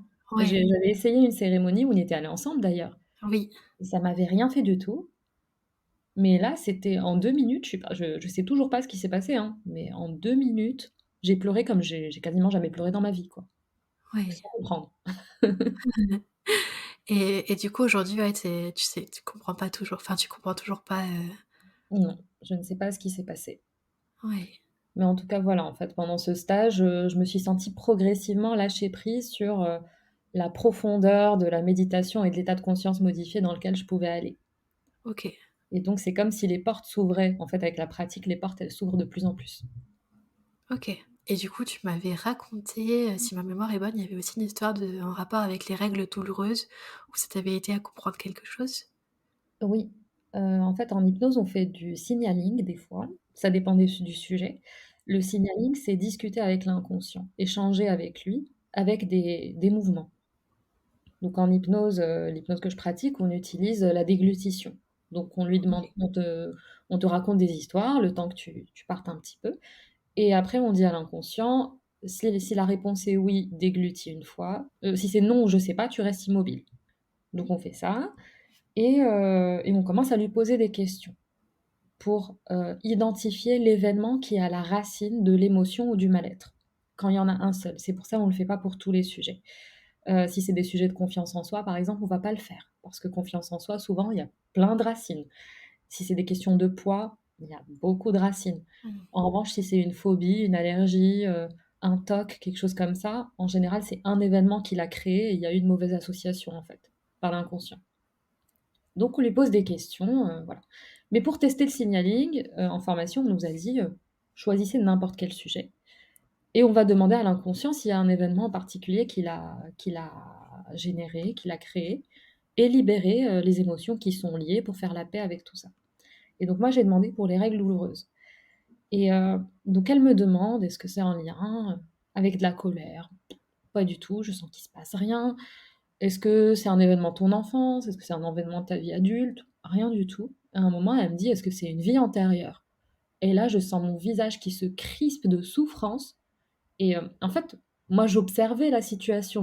J'étais Ouais. très consciente de ce qui se passait, mais c'est juste que j'avais laissé la place à mon inconscient pour s'exprimer à travers mon corps et donc c'est comme un réflexe, mon visage s'est crispé de façon inconsciente et je me disais: «Mais non, sérieux? C'est une vie antérieure? Je suis même pas sûre de croire aux vies antérieures», tu vois? Après, on nous a dit: «On sait pas vous dire si les vies antérieures existent ou pas. On sait juste que des fois, quand on pose la question à l'inconscient, il répond "oui". Après, ce qu'il entend par ça, on n'en sait rien. Des fois, on demande une autre vie, tu sais, tu peux dire, tu sais, il y a des gens qui ont l'impression d'avoir vécu plusieurs vies dans leur vie. Tu sais, te dis: «Ouais, dans une autre vie, j'ai été, machin. Dans une autre vie, j'ai été consultant». Mais en fait, c'est dans la même vie. C'est Mais ça. pour l'inconscient, c'est une autre vie. Donc, voilà. Et donc je sens mon visage se crisper et visiblement, c'est une vie antérieure, qui participait à ma douleur de règles. Donc elle a discuté avec mon inconscient, elle lui a demandé si, pouvait lâcher toutes ces émotions de douleur, de crispation, faire la paix avec cet événement, le fermer, clôturer le chapitre et après je me sentais vachement bien. Tu vois? Après je sens mon visage qui se détend et là: «Ah, ça va mieux, il y a un poids qui est parti». Donc le signaling, c'est toujours assez rigolo à expérimenter, pour libérer des choses. Trop bien. Et est-ce qu'il y a d'autres choses sur lesquelles, ce type d'hypnose, donc l'hypnose sagesse, t'a aidé? Absolument tout. En fait, vraiment, c'est devenu une hygiène de vie. Dès que j'ai une thématique, une croyance, quelque chose qui me vient en tête, j'utilise de l'hypnose ou du theta healing ou autre chose dessus et donc c'est devenu une sorte de quelque chose de naturel. Tu vois? Je compte plus. Dès que j'ai quelque chose qui vient, on le fait. Oui, par exemple, un moment, j'ai eu la sensation, je me disais: «Je me sens petite, je sens que je suis pas assez». Heu, Tu vois? Comme si je me repliais sur moi-même et j'en ai parlé à une collègue, je lui ai dit: «Est-ce que tu veux bien me faire un signaling là-dessus?» Elle m'a fait signaling et j'ai des images de mon enfance, où je me sentais un peu inférieure, par rapport à d'autres personnes et j'ai des visages qui me sont venus en tête, tout ça et du coup, on a libéré et après, hop, c'était mieux, tu vois? Tu ressens à l'intérieur de toi que ta position a changé. Oui. Tu ressens une sorte d'ouverture et vraiment, enfin, tu vois, je compte plus les histoires, c'est devenu, habituel. J'adore. Et est-ce que tu aurais peut-être, une question qui me vient, qui est pas du tout préparée, mais, pour les personnes qui aimeraient bien, passer le cap après avoir pratiqué justement avec YouTube, avec des applications et cetera, toutes sortes de méditations et qui auraient envie de tenter tout seul, mais qui se sentent peut-être pas en confiance, est-ce que tu aurais quelque chose, à leur conseiller ou pas trop? Enfin, juste de se faire confiance? Honnêtement, moi, je conseille pas trop de faire des trop d'expériences tout seul. Ouais, Je pense que moi, j'aime enfin, c'est ma position personnelle, hein. Moi, j'aime bien être accompagnée dans les premières expérimentations, en tout cas, oui, pour déjà mettre un pied dedans et après quand tu veux revenir, c'est facile. Tu peux faire tout seul parce que tu connais le chemin. Ça, c'est OK. Mais je conseille quand c'est quelque chose vraiment qu'on connaît pas, de se faire accompagner, le temps d'être à l'aise, de choisir quelqu'un avec qui on est à l'aise, hein, aussi et après ouais, on peut expérimenter quand on se sent, assez en confiance pour le faire. Pour moi, le plus important, c'est de pas faire les expériences en partant de la peur.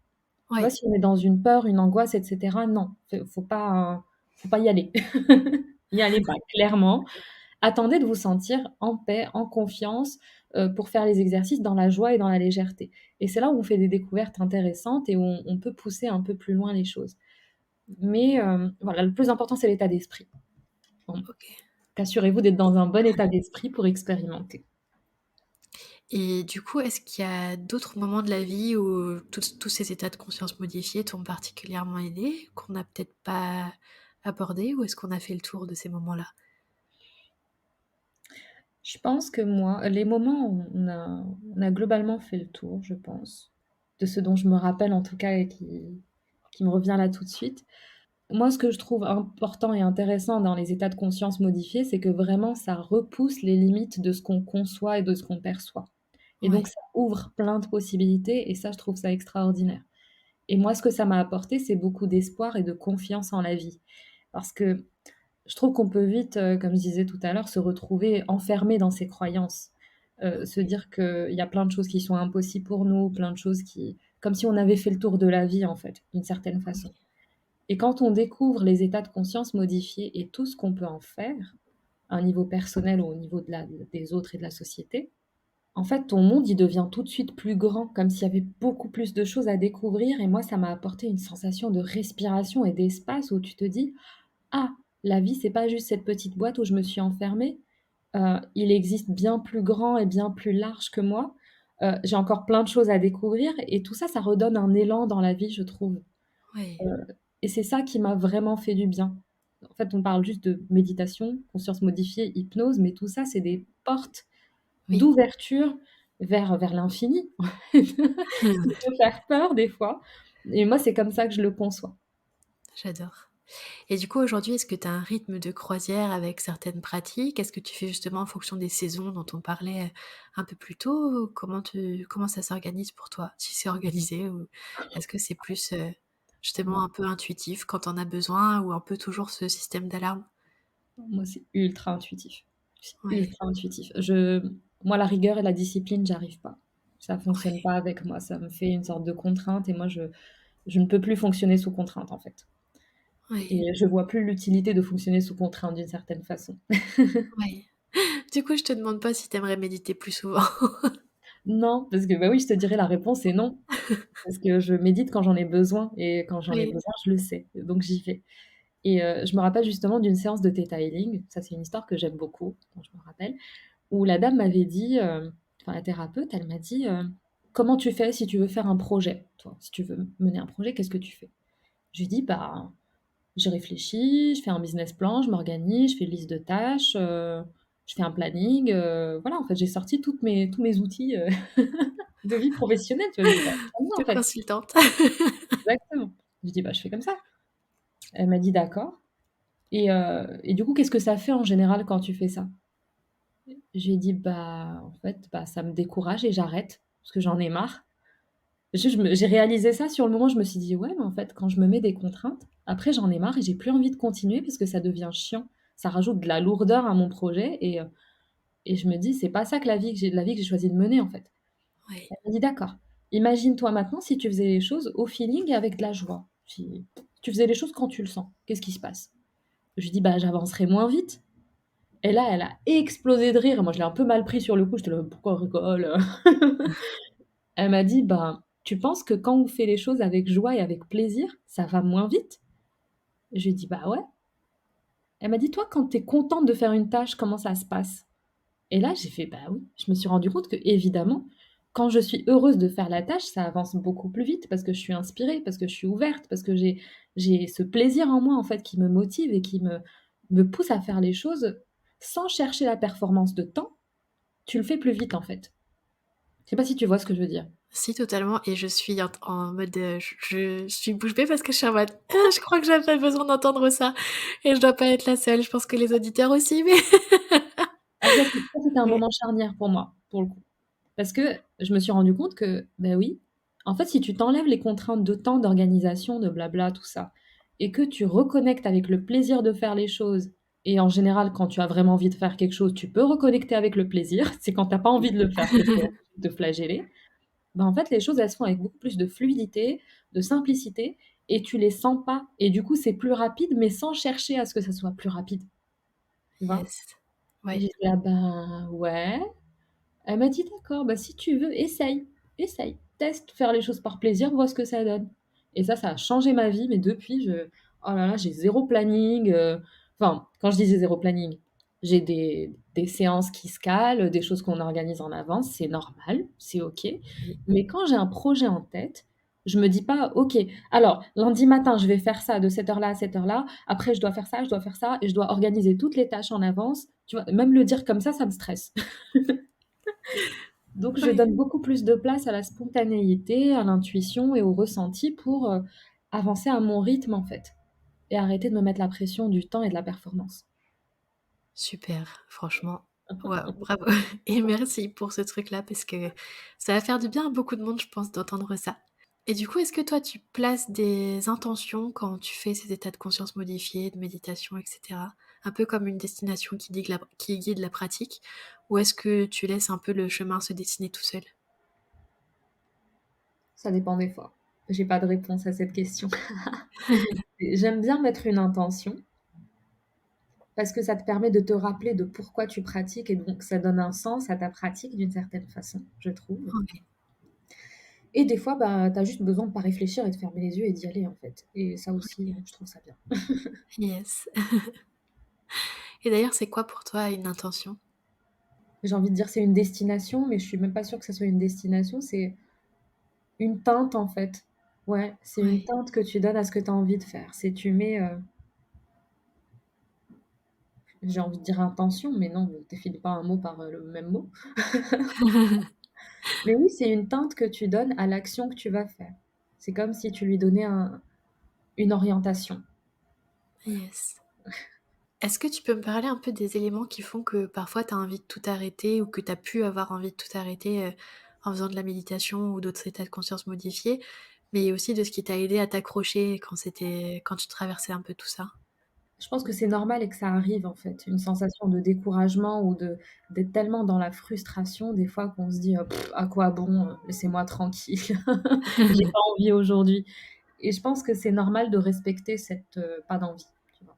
Ouais, De pas se forcer. Moi, dans la vie, c'est quoi le mot qu'on utilise? Bref, j'ai une guideline, je peux ouais, dire une guideline, c'est de ne jamais se forcer, ne pas se forcer. Si tu te forces, c'est que tu vas à l'encontre de toi, alors qu'en fait, tu peux juste mieux te comprendre pour savoir pourquoi tu as envie de faire les choses ou pourquoi tu as pas envie de les faire. Et si tu as pas envie de les faire, transformer cette chose-là pour y aller plus en sérénité et en accord avec toi-même. Tu vois, au lieu de se donner des coups, je trouve pas ça très, très sain ou très efficace. ouais, Donc il y a des moments où ça m'arrive et à ce moment-là, je lâche juste, je me dis: «OK, c'est pas le jour», je laisse tomber. Hem, mais quand je sens que ça dure longtemps ou que ça m'emmène vers un endroit vraiment où j'ai pas envie d'être, mon réflexe, c'est de tout de suite prendre rendez-vous avec quelqu'un ou demander à un ami de me faire, une séance de quelque chose. Ça dépend de mon besoin. Mais OK. des fois, on a besoin d'un regard extérieur pour nous aider à sortir d'une sorte de boucle. Ouais. Donc voilà, quand c'est ponctuel, on peut faire soi-même, on y va, tout ça. Si c'est on sent qu'on a besoin d'aide, c'est tout à fait OK de demander de l'aide et même quand on est thérapeute, moi je demande de l'aide régulièrement. Oui, c'est c'est un très bon conseil. Là, on a retracé un peu toute ton histoire avec, les expériences de conscience modifiée. Est-ce que tu peux nous dire comment était la personne que tu étais avant de démarrer la méditation, l'hypnose, tout ça? Il y a 6, 7 ans du coup, peut-être 8. Ouais, 8 ans, ouais. Alors c'est une personne, beaucoup dans le contrôle de ce qu'elle fait et dans l'image qu'elle veut donner. C'était une personne qui essaie de montrer qu'elle sait ce qu'elle fait alors qu'elle en a aucune idée. Ça pour le coup, j'ai accepté aujourd'hui. Et vraiment, si je devais décrire, c'est le contrôle, hein. Et c'est une personne qui a une vision de la vie très restreinte et beaucoup dans la souffrance, la lutte et la douleur, comme si c'était inévitable en fait. Et que c'était la vie. Alors que finalement, je me suis rendu compte que j'étais dans une sorte de fatalisme qui est faux. Et que en fait, on peut tout changer, quasiment tout. On peut tout changer, il suffit de s'autoriser à le faire et de s'y mettre. Et par exemple, moi j'avais des croyances, tu vois, où je me disais, «Je suis paresseuse» ou «Je finis jamais mes projets» ou «Je suis impatiente». Donc je me disais: «C'est ma nature». C'est vraiment ça qui a changé dans ma tête. Avant, je me disais: «C'est ma nature, je suis comme ça, c'est ma personnalité, donc c'est qui je suis». Alors qu'en fait, c'est juste une couche de croyances.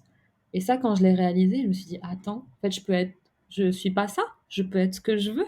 C'est incroyable. Ce que je veux. Tu vois, on n'est pas dans le changer qui on est. Ouais, On est dans enlever ce qui nous empêche de nous exprimer purement tel qu'on est. ouais, Tu vois? Parce qu'il y a des croyances par peur ou par protection ou un héritage qui vient, euh, qui se colle à toi et qui conditionne ta vie, mais tellement d'une façon que tu finis par t'identifier à elle. Alors qu'en fait, il y a personne qui est paresseux, il y a personne qui est impatient. C'est juste des choses que tu penses de toi. Et quand tu les travailles et que tu comprends d'où elles viennent, que tu creuses assez, que tu changes les choses, bah, tu les assouplis, ces croyances. On n'est pas là pour les supprimer, hein. ouais, Tu les assouplis jusqu'à arriver à un certain niveau d'équilibre où, où tu sens que c'est ça. Tu vois? C'est très ouais. abstrait. Non, non, c'est très intéressant et je pense que c'est beaucoup plus concret que ce que tu ne le penses. Et du coup, cette personne, que tu étais, si tu pouvais lui envoyer une lettre ou un petit message vocal à toi du passé, qu'est-ce que tu lui dirais? C'est beau ça, d'ailleurs je le fais régulièrement. Je lui dirais que je lui dirais justement qu'elle est pas ce qu'elle croit qu'elle est. Ouais, Je lui dirais qu'elle peut être ce qu'elle est profondément et qu'elle peut s'autoriser beaucoup plus de choses et qu'elle peut arrêter de se comparer à tout le monde et à être dans la performance parce que, en fait, les êtres humains ne sont pas comparables entre eux, je trouve. ouais, Je trouve qu'il faut vraiment arrêter de comparer les gens parce que c'est pas pertinent, en fait. ouais, C'est juste chacun sa façon de vivre, chacun son vécu, son passé, chacun a des choses qu'il a traversées.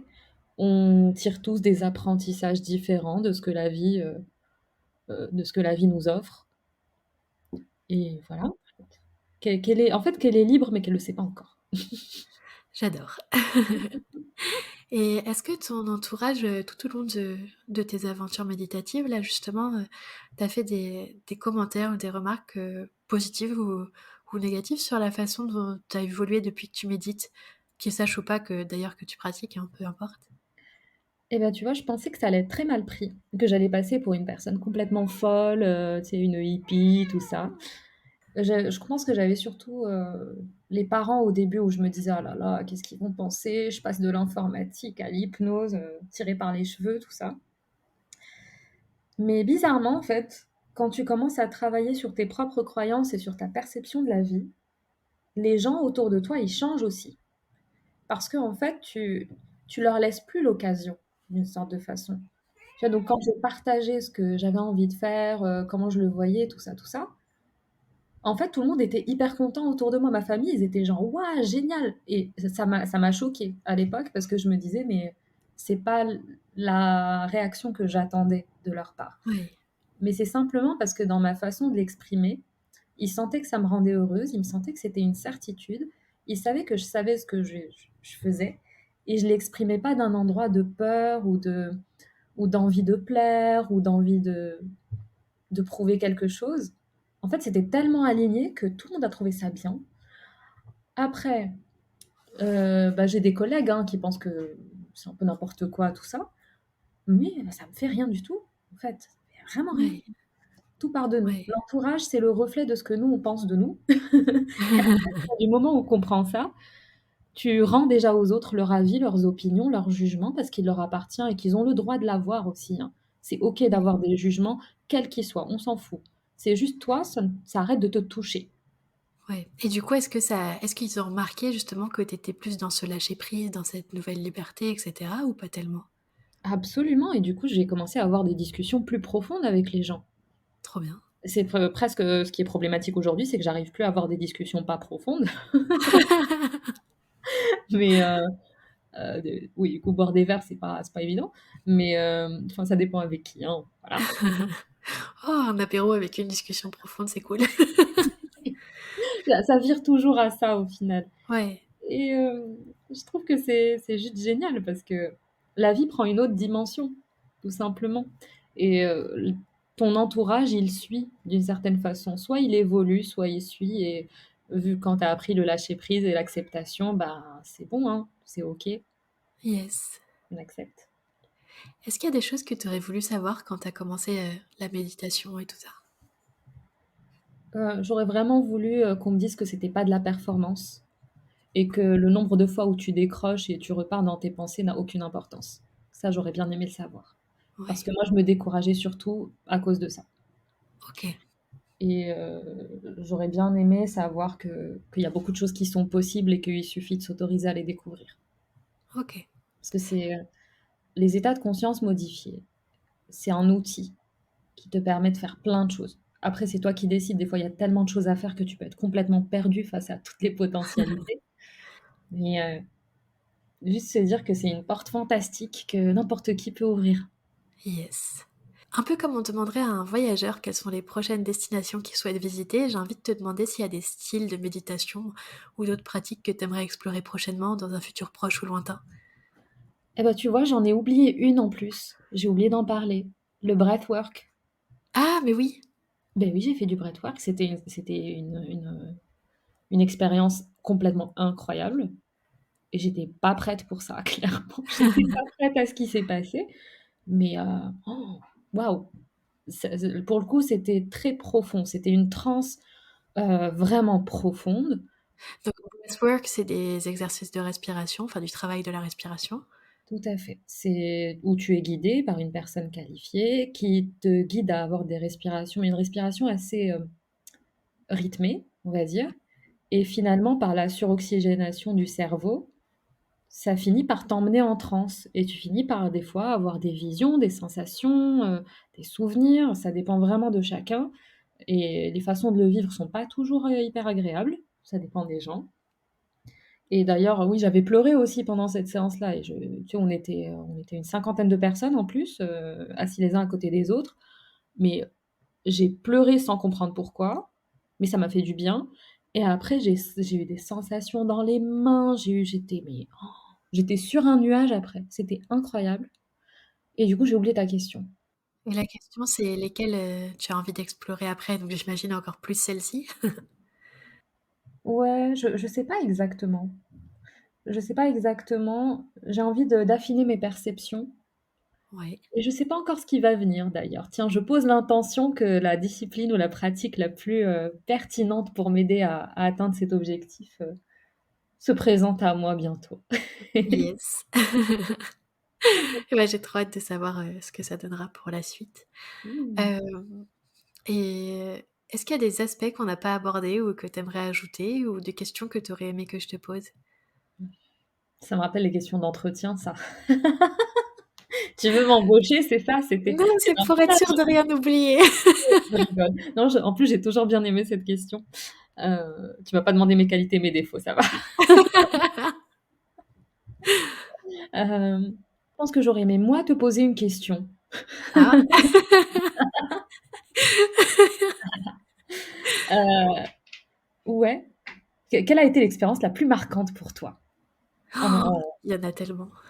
Il y en a tellement. Mais du coup, bah, vu que c'est avec toi, écoute, je vais raconter bah, une que j'ai vécue avec toi, du coup, qui était bah, quand tu m'avais fait là, la séance d'hypnose. Et il y avait l'histoire d'une tortue qui avait toute une ville sur son dos, je crois, et vraiment, elle avait tout ce qu'il lui fallait et tout ça. Et je sais pas, mais ça m'a énormément parlé et genre, ça m'a fait dédramatiser avec le côté, bah ouais, je suis cette personne où dans mon sac, j'ai toujours tout ce qu'il faut, tout ce dont j'ai besoin, etc. Et c'est ok, parce qu'il y a des fois où je crois que je culpabilisais un peu de cette partie de moi qui a besoin d'être organisée, d'avoir tout prévu et d'être... Enfin, peut-être pas tout prévu parce qu'on peut jamais avoir tout prévu, mais ouais, d'être...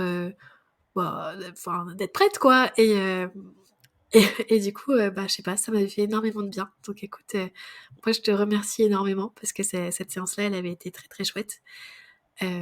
Puis c'est marrant, mais j'ai du mal à me souvenir de ce dont on avait parlé quand tu nous avais fait une petite séance improvisée avec Marine dans le canapé chez elle, donc Marine qui est notre amie.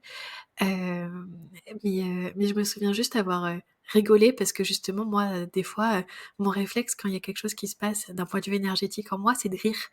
Et c'est ok, et ça arrive à plein de gens. Et si ça vous arrive, soyez ok avec ça. Et du coup, voilà, je pense que c'était ce qu'il fallait que je partage maintenant. Avec plaisir. Et c'est ça qui est génial avec les histoires, c'est que c'est la même histoire et chacun va voir des choses différentes dans la même histoire et les mêmes mots racontés de la même façon. Ouais, Et ça, c'est l'image de la vie, en fait. C'est juste, des fois, il y a des choses qui peuvent nous toucher, mais elles touchent tout le monde différemment.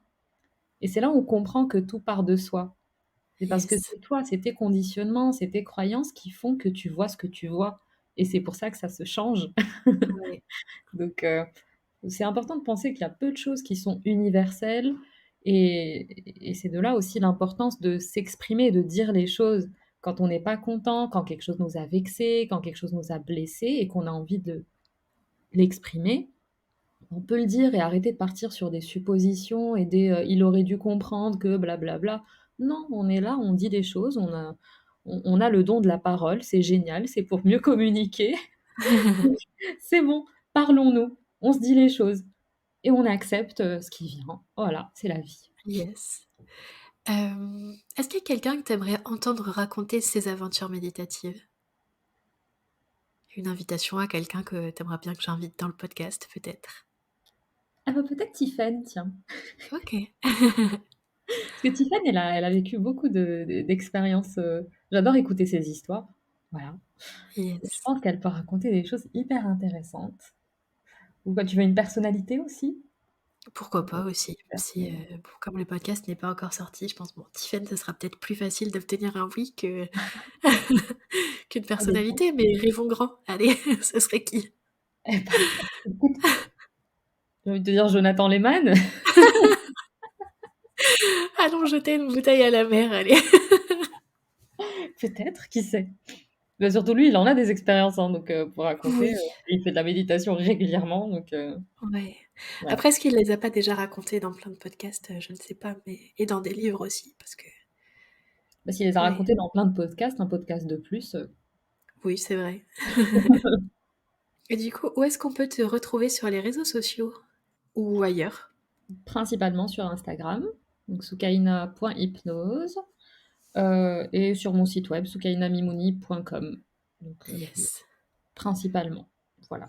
Tout ça sera dans les liens de la description du podcast.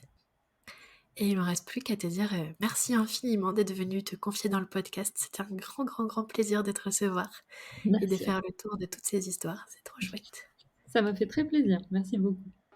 Si le concept des aventures méditatives vous plaît, n'hésitez pas à vous abonner sur votre plateforme d'écoute préférée pour ne pas en manquer une miette. Vous pouvez aussi y laisser un commentaire et 5 étoiles pour encourager mon travail. Lire vos retours donne toujours une énergie de dingue pour continuer. Et bien sûr, vos suggestions de destination et d'invités seront toujours les bienvenues. Allez, c'est tout pour moi pour aujourd'hui. J'ai déjà super hâte de vous retrouver pour nos prochaines expéditions. C'était Lucie Lavoine, à très vite pour de nouvelles aventures méditatives.